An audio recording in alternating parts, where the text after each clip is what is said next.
Little Miss Bossy, Book 1, by Roger Hargreaves.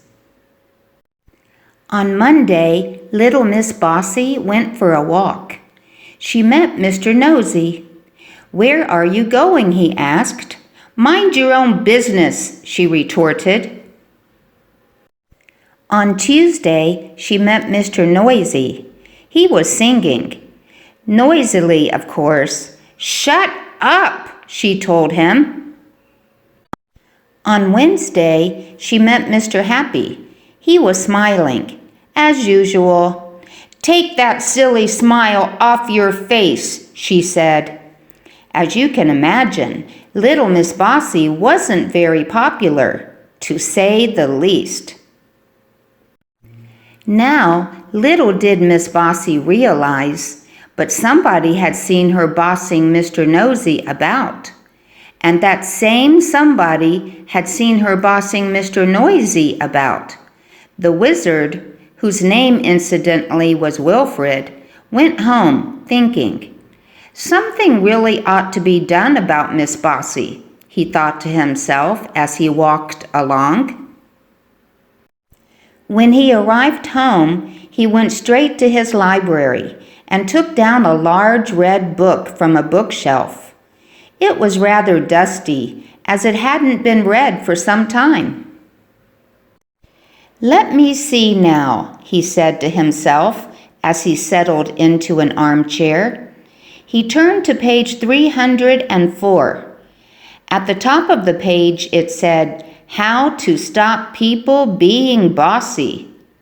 Wilfred the Wizard read the page very carefully, shut the book, put it back on the bookshelf, and grinned. A particularly wizardly sort of a grin. The day after, which was Thursday, little Miss Bossy met somebody who was fast asleep. As usual, Mr. Lazy. "Wake up," she said bossily, and prodded him in the tummy. "Ouch!" protested Mr. Lazy. But behind Miss Bossy, Wilfred the Wizard, who had been following her, said something too, under his breath. A wizardly word he'd learned from page 304. And do you know what happened? Suddenly, as if by magic, which is true, there appeared on Miss Bossy's feet a pair of boots. 1 minute they weren't there. The next minute they were. Miss Bossy looked down in alarm. They were magic boots, and being magic boots, they could speak to each other. "Hello, left," said the right boot. "Hello, right," said the left boot. "Ready when you are," said right. "Right," said left, and off they set. Left, right, left, right, left, right, faster and faster, marching poor little Miss Bossy along.